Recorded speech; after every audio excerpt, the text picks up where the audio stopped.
Alguns atores conhecidos do público nos deixaram de um jeito muito triste. Eles que tanto emocionaram e fizeram rir, sofreram muito no final da vida. Muitos dos atores que vimos brilhar em filmes e novelas alcançaram sucesso e aplausos, se tornando celebridades em seus tempos de ouro. No entanto, nem todas as histórias são feitas de luz e alarde. Por trás dos holofotes existe uma realidade cruel. A fama é passageira e muitas vezes a ausência de trabalho e a falta de recursos pode mergulhar grandes talentos em profunda solidão e tristeza. Alguns desses atores sofriam de doenças, depressão e abandono, tendo pago caro pelo desgaste emocional da profissão. Outros desapareceram em silêncio, longe da glória e do reconhecimento que um dia tiveram. Hoje você vai se recordar de 15 atores brasileiros que partiram assim, mas também exemplos de astros internacionais como Heath Ledger, que apesar do sucesso em filmes como Cavaleiro das Trevas, lutou contra crises de insônia e depressão, o que culminou em uma morte prematura em 2008. Jonathan Brandis, estrela do cinema infantil da década de 90, teve a sua carreira interrompida na idade adulta e acabou desistindo de viver em 2003, vítima de pressão e frustração. Outros casos incluem River Phoenix, cujo futuro brilhante foi tragicamente interrompido por uma overdose em 1993. Richard Grant, ator britânico que conquistou corações em papéis de heróis, passou seus últimos anos em reclusão e sem uma única oportunidade de destaque. A lista segue com Dana Plato, a celebridade de Arnold, que lutou contra dificuldades financeiras e emocionais antes de falecer em 1999. Anthony Perkins, o eterno Norman Bates de Psicose, que lutou contra a solidão e dificuldades pessoais antes de morrer em 1992. Hedy Lamarr, celebrada por sua beleza e talento, terminou seus dias praticamente esquecida e sem recursos. Cada história é um reflexo da fragilidade humana por trás do brilho da tela. Nesse vídeo cuidadosamente documentado, você vai saber detalhes desses atores que brilharam intensamente, mas também experimentaram a dor do esquecimento e da falta. Você vai saber de detalhes de sua carreira, os altos e baixos e as razões pelas quais chegaram a uma partida prematura, longe do glamour que um dia tiveram. São nomes que provavelmente você conhece, mas talvez não saiba que eles se despediram do mundo assim dessa maneira tão triste. Começando com a atriz Beatriz Segal. Muita gente não sabe, mas antes de falecer, ela revelou uma mágoa que carregava consigo por muito tempo. Foi uma das maiores atrizes do Brasil. Nascida Beatriz de Toledo Segal, em 25 de julho de 1926, no Rio de Janeiro, ela construiu uma carreira artística firmemente enraizada no teatro, cinema e televisão. Começou a sua formação ao lado do Serviço Nacional de Teatro e estreou nos palcos na década de 1950. No cinema, estreou filmes como A Beleza do Diabo, em 1950, enquanto na TV participou de novelas pioneiras como Poliana e Lever no Espaço, nas décadas de 50 e 60, mostrando a sua versatilidade e presença dramática. Com dezenas de peças teatrais, com Hamlet, Três Mulheres Altas e o monólogo Emily, e personagens marcantes em novelas como Dancing Days, Água Viva, Pai Herói e Barriga de Aluguel, Beatriz Segal foi premiada com prestigiados troféus, como o Prêmio Shell e o Troféu Mambembe. Seu trabalho mais lembrado foi como a imortal vilã Odete Roitman em Vale Tudo, cuja morte provocou uma das cenas mais icônicas da dramaturgia brasileira, lhe rendendo um enorme reconhecimento popular. Ela também interpretou outras personagens marcantes, como a Miss Penélope Brown, em De Corpo e Alma, a Paula Candeias em Sonho Meu, Clotilde Jordão em Anjo Mal e Madame Besançon em Lado a Lado.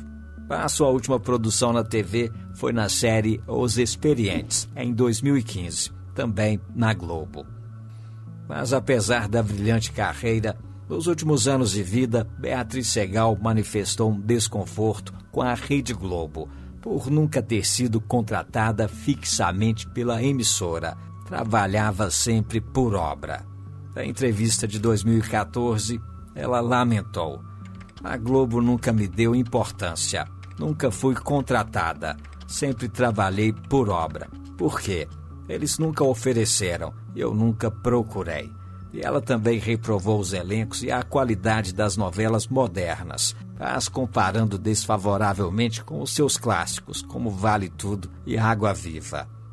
Beatriz Segal faleceu assim, triste, decepcionada, em 5 de setembro de 2018, aos 92 anos, no Hospital Israelita Albert Einstein, em São Paulo, devido a complicações respiratórias agravadas pela doença de Alzheimer. Ela deixou 3 filhos, incluindo o cineasta Sérgio Toledo, e um legado eterno para a cultura brasileira. E o número 14, Francisco de Franco. A história desse ator aqui é muito triste. Ele foi um dos galãs mais famosos do Brasil, mas seu fim se deu no absoluto esquecimento. Francisco de Franco era um garoto de uma família tradicional e próspera, que lhe proporcionou a educação necessária nos seus primeiros passos. A sua carreira de artista teve início em 1954, trabalhando em programas de humor e figurações em circos pela Record. 5 anos depois, ele foi descoberto pelo diretor Mazzaropi, que o convidou para atuar no filme Jeca Tatu, em 1959. A partir daí, de Franco consolidou a sua carreira no cinema brasileiro, com atuações em filmes como O Lamparina, Um Certo Capitão Rodrigo, Os Trapalhões, Nas Minas do Rei Salomão, entre outros. Ele também estabeleceu uma forte presença em novelas, começando na Globo com Bandeira 2, e posteriormente se popularizando ao interpretar o papel central de Jerônimo, o herói do sertão, na TV Tupi. Esse papel arquétipo o fez ser eleito o homem mais bonito do Brasil, em 1972. Continuando a sua carreira, nas décadas seguintes, Francisco repetiu seu papel de maior sucesso em um remake de Jerônimo, o herói do sertão, pelo SBT, em 1984.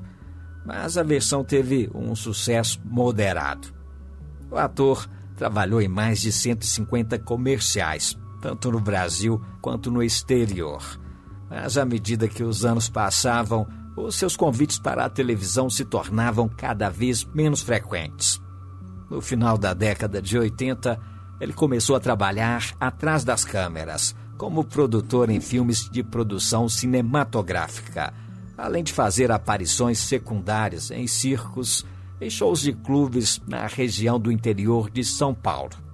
Em 1998, ele fez uma pequena cena no filme Ranzistaden, testemunhando a sua dedicação à profissão. Mas Francisco de Franco encerrou seus dias de uma maneira muito triste, longe dos holofotes, vivendo uma vida reclusa e afastada do público. Ele trocou de profissão e trabalhou como servidor público na Prefeitura de São Bernardo do Campo, adiando as alternativas econômicas para os primeiros anos de sucesso. Em 10 de abril de 2001, aos 62 anos de idade, ele faleceu vítima de um câncer pulmonar na capital paulista.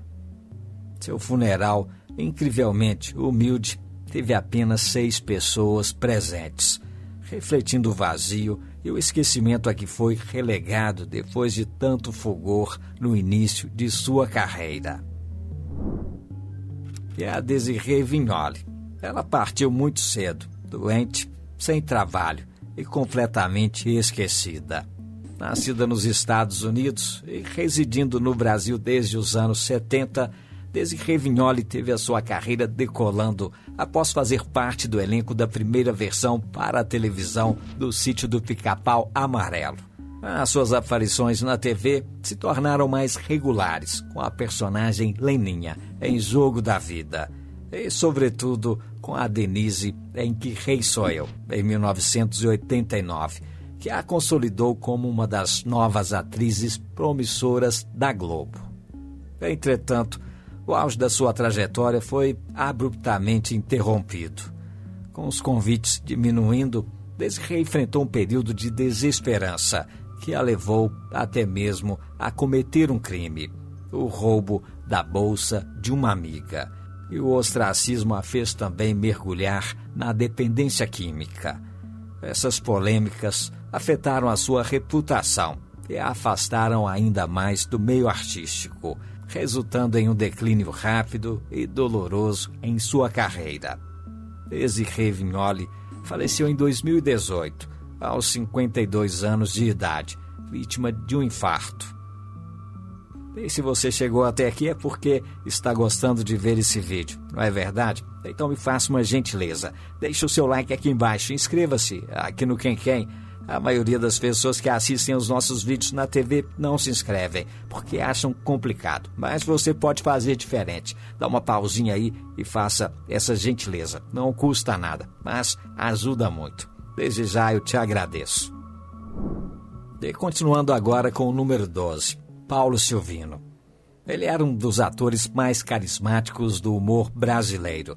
Fez muita gente rir, mas em silêncio carregou uma dor que revelou apenas para poucos amigos. Paulo Silvino nasceu em 27 de julho de 1939, no Rio de Janeiro. Ele começou a carreira artística ainda jovem, passando por rádio, cinema e várias emissoras de televisão, como Tupi, Excelsior, Continental e Rio. Na Globo, desde 1967, ele se destacou em programas de humor como Faça Humor, Não Faça Guerra, Satiricon, Planeta dos Homens, Viva o Gordo e Escolinha do Professor Raimundo, entre outros trabalhos como redator e apresentador. Nos anos 90, voltou ao humor com o papel icônico como o porteiro Severino, no Zorra Total, popular pelo bordão Cara Crachá. Mas depois da reforma do programa e a sua fusão com o Zorra em 2015, Paulo Silvino se sentiu cada vez mais preterido. Segundo o ator Marcos Weinberg, ele chegou a ter a ilusão de que apenas fazia figuração, ficando profundamente magoado e depressivo. Em julho de 2016, o ator foi diagnosticado com câncer de estômago terminal. Apesar de passar por cirurgia e começar as sessões de quimioterapia, a esperança de voltar a trabalhar e a vontade expressa de morrer trabalhando na minha amada TV Globo, o câncer avançou. Paulo Silvino faleceu em 17 de agosto de 2017, em sua casa, na Barra da Tijuca, no Rio de Janeiro. Seu corpo foi cremado após o velório no Memorial do Carmo. E a atriz Dirce Miliati. Ela também nos deixou de um jeito bastante triste. Essa atriz nasceu no dia 30 de setembro de 1933, em São Paulo. Ela começou a sua carreira no teatro e a sua atuação de destaque foi em Eles Não Usam Black Tie, em 1958. Quando chegou à televisão, esteve envolvida em várias produções que marcaram época, como Paixão de Outono, O Bem Amado, onde interpretou a sua personagem Judicéia Cajazeira, A Gata Comeu e Da Cor do Pecado. Em 1977, ela substituiu a primeira Emília na adaptação da Globo do Sítio do Pica-Pau Amarelo, um papel que marcou a sua carreira e de toda uma geração. Ao final da sua vida, a Dirce Miliati sofreu um acidente vascular cerebral que a debilitou seriamente, a levando a perder os movimentos e também a memória. Ela passou os últimos anos longe da fama, morando no Retiro dos Artistas, no Rio de Janeiro, sob os cuidados pagos por seu irmão Flávio Miliati. passa o dia rezando, chegou a dizer a atriz. Faleceu na madrugada do dia 22 de setembro de 2009, aos 75 anos, vítima de doença coronariana, hipertensão e infecção urinária. E o número 10, Sebastião Vasconcelos. Ele é outro ator que morreu de tristeza por não ter oportunidade de fazer o que mais gostava na vida, que era estar na frente das câmeras. Sebastião Vasconcelos nasceu em Pocinhos, no interior da Paraíba, e se dedicou ao teatro universitário em Recife, sendo até mesmo aceito na renomada companhia de teatro Tônia Celi Altran, no Rio de Janeiro. Com uma extensa carreira, ele trabalhou aproximadamente em 25 novelas da Globo, desde minisséries até tramas famosas como O Clone, onde fez o tio Avidu, Mulheres de Areia, Tieta e Selva de Pedra. Mas com quase 40 anos de carreira a serviço da Globo, a sua despedida da emissora foi um baque. O ator ficou muito triste, caiu em profunda depressão. Ele se recusava a tomar os remédios que precisava, perdia o apetite, emagreceu drasticamente e acabou internado. Para o seu espírito artístico, a demissão foi praticamente a morte. Sem trabalho, ele perdeu o interesse em viver. Faleceu em 2013, aos 86 anos, de parada cardiorrespiratória.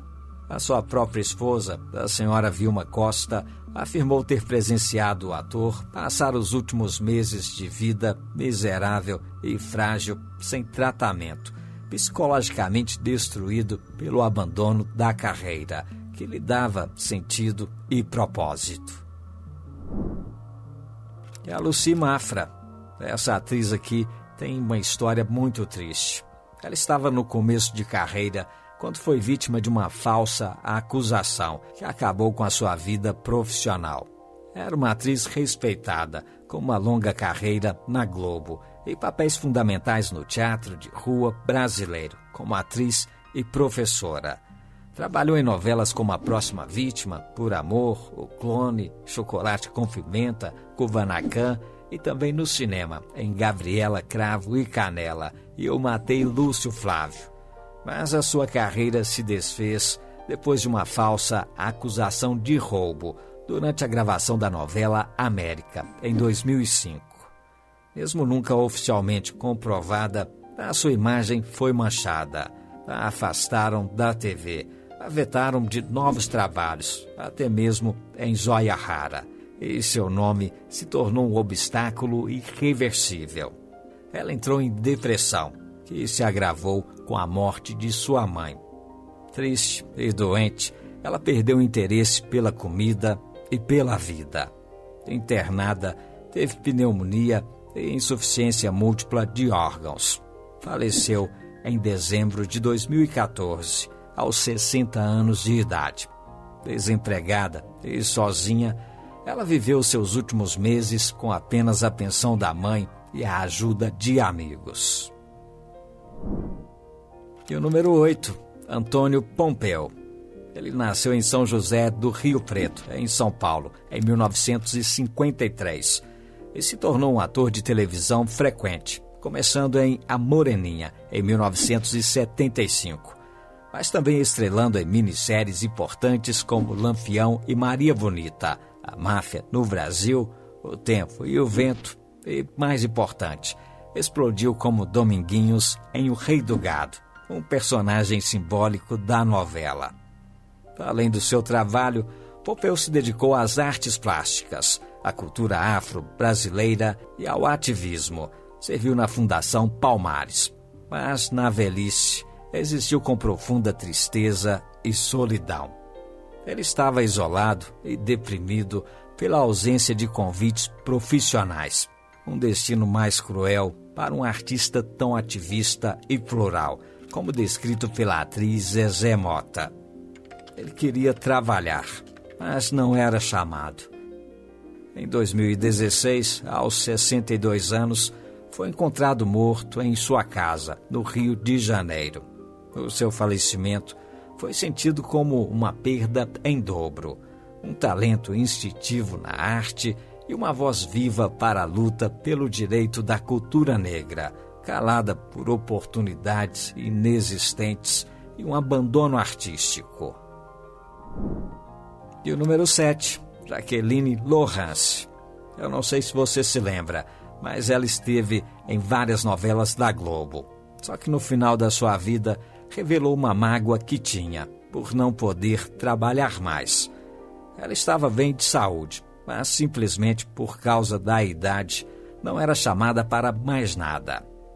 Jacqueline Laurence, nascida na França em 1933, se mudou para o Brasil e construiu uma sólida carreira no teatro e na TV, participando de várias produções por décadas, atuando em novelas, peças e mantendo seu amor pela atuação durante os anos finais de sua vida. Mas em seus últimos meses, em uma entrevista publicada em janeiro de 2024, ela lamentou profundamente a sua inatividade profissional. Declarou estar bem de saúde, mas estava simplesmente sendo esquecida pelo mercado artístico. Normalizaram no Brasil o procedimento de não chamarem atores mais velhos. O tempo passa, sempre foi assim no teatro e ainda mais na TV. Evidentemente, há menos trabalho para quem passou dos 60 anos. A atriz confidenciou que evitava planejar, ciente de que não somos mais procurados e que mesmo estando à disposição não é fácil.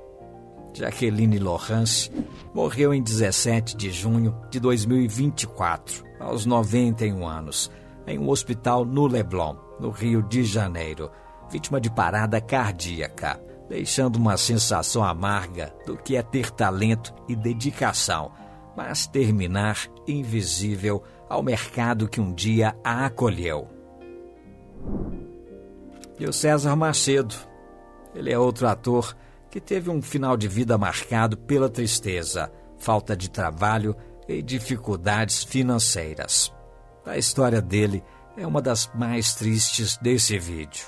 César Macedo viveu seu auge como o irreverente Seu Eugênio, na escolinha do professor Raimundo, na TV Globo, conquistando o público com o seu humor simples, natural e cativante. Ele passou pela fase de cenas e risadas sem imaginar que o destino tinha reservado para ele um capítulo amargo, longe dos palcos e da TV. Em seus últimos dias, César Macedo foi vítima de exploração familiar.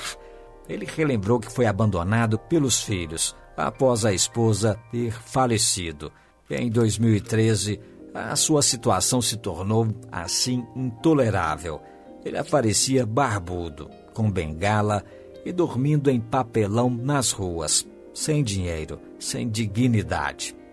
Morreu pobre, ganhando R$1.000 por mês, informou seu filho Renato Macedo. O ator nos deixou no dia 30 de abril de 2016, aos 82 anos, depois de ter contraído uma infecção após uma cirurgia no fêmur, terminando a sua história na solidão, um contraste cruel com o brilho que ele um dia espalhou nas telas. E o número 5, Carlos Kurt, o intérprete do personagem alemão dos Trapalhões. Ele foi um talentoso comediante que conquistou o coração das pessoas nos anos 70 e 80. O seu tipo de comédia, sempre repleto de expressões faciais exageradas e humor corporal, fez dele um dos personagens marcantes ao lado de Renato Aragão e os amigos. Além dos programas de TV, Kurt participou de vários filmes, incluindo Os Trapalhões no Planeta dos Macacos e outras obras que marcaram gerações.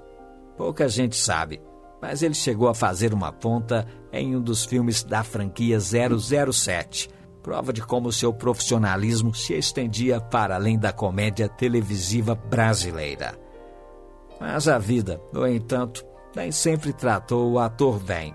Em seus últimos tempos, ele lutou contra o Alzheimer, uma doença feroz que não apenas destrói a memória, mas apaga também a identidade de alguém que um dia foi.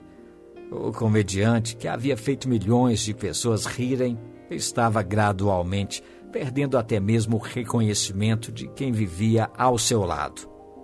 Longe dos palcos, amigos e da mídia, ele passou a viver recluso no Retiro dos Artistas, no Rio de Janeiro. Ali foi recebido, mas também teve o ônus do esquecimento e a tristeza de ser lembrado apenas do passado, longe do brilho das câmeras e da energia que uma vez o consagrou. Carlos Kurt nos deixou no dia 4 de março de 2003, aos 70 anos, vítima de parada cardíaca. A sua morte foi acompanhada de silêncio, sem o mesmo destaque que uma vez ele havia tido em seu auge. E outra atriz que teve dificuldades no fim da vida foi Isaura Bruno. Para você ter uma ideia, depois de ter brilhado tanto na televisão e no cinema, ela se viu obrigada a trabalhar como vendedora ambulante nas ruas para sobreviver. Maria Isaura Bruno, nascida em 23 de janeiro de 1916, em Jaú. Ela perdeu os pais quando era criança. Foi expulsa de casa pela família e teve que trabalhar como empregada doméstica. Também perdeu a filha nos primeiros meses de vida e chegou a dormir em abrigos e igrejas sem ter um lugar para morar. Contra todas as adversidades, ela se tornou atriz.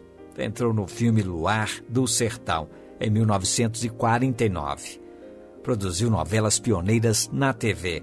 Teve o papel principal como Mamãe Dolores, na novela O Direito de Nascer, em 1964, se tornando a primeira mulher negra a protagonizar uma novela no Brasil.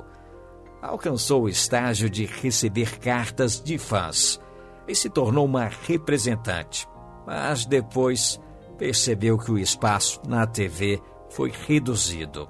Ela retornou ao status anterior, o de empregada doméstica, e passou a vender doces na Praça da Sé para ganhar a vida. Em 2 de maio de 1977, faleceu após sofrer um infarto. Foi confundida com uma moradora de rua e levada para a ala de indigentes da Santa Casa de Campinas, onde faleceu sem ser identificada aos 60 anos. Uma despedida invisível de uma pessoa que foi pioneira e genial. Ela não merecia esse fim. E o número 3, o Chico Anísio. Ele foi um gigante da comédia brasileira, versátil, autor de mais de uma centena de personagens e uma figura permanente na TV entre os anos de 1970 e 1990.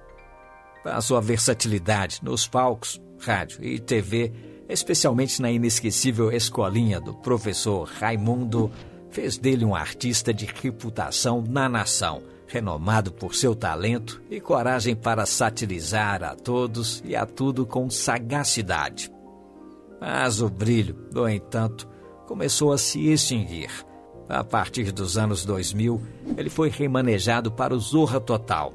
Suas aparições foram diminuídas. Ele perdeu o prestígio e o brilho e foi calado pela voz crítica dentro da própria Globo. A sua esposa, Malga de Paula, não conteve a indignação quando afirmou, chorando: foi a família Marinho a mais ingrata que já existiu para o Chico. Ele trabalhou 50 anos na Globo e não tinha ninguém no velório. Faleceu perguntando quem tirou a escolinha do ar. Chico Anísio nos deixou em 2012. E, embora os aplausos ainda estivessem vivos, a sua morte foi envolta de sensação de traição e abandono.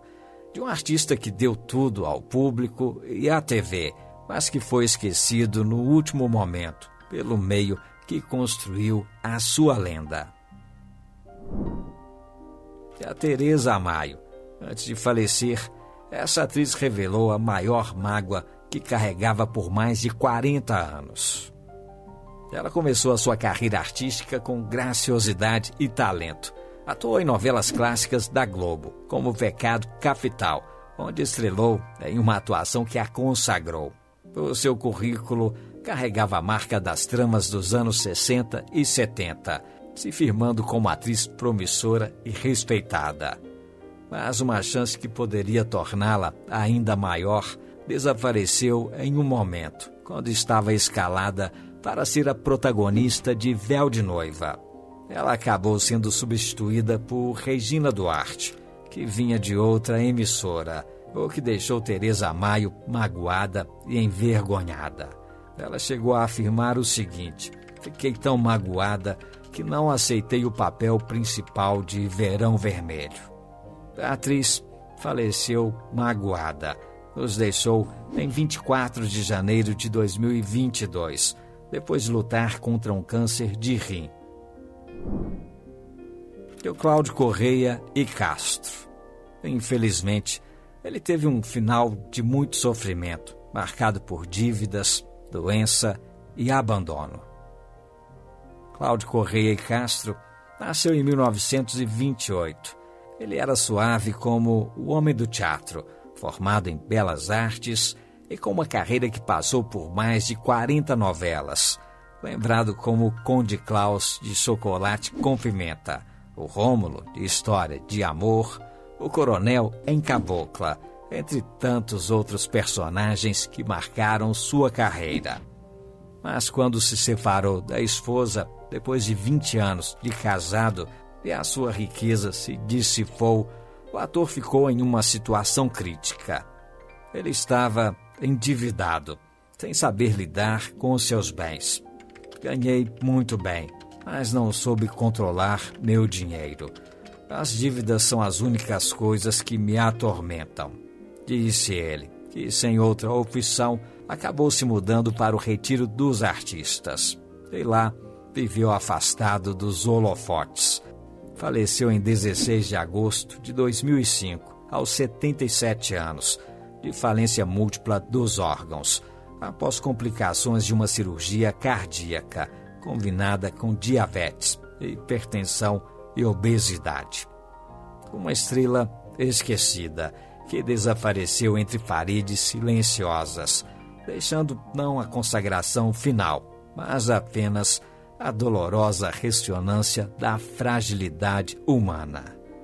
É uma pena que esses atores tão queridos do público tenham partido assim, dessa maneira. Qual dessas histórias mais mexeu com você? Conta pra gente aqui nos comentários. E diga também de qual a cidade você está assistindo esse vídeo. Olha, não esquece de deixar o seu like, ok? Inscreva-se aqui no Quem e ative o sininho de notificações. Eu vou deixar outro vídeo para você aqui nos cards, que é sobre alguns famosos que foram destruídos pelo álcool. Basta clicar aqui nesse card que você vai conhecer 20 atores que tiveram graves problemas com a bebida. É um vídeo super interessante que vale a pena ver. Eu vou ficando por aqui. Mais uma vez, o meu muito obrigado e até o nosso próximo vídeo.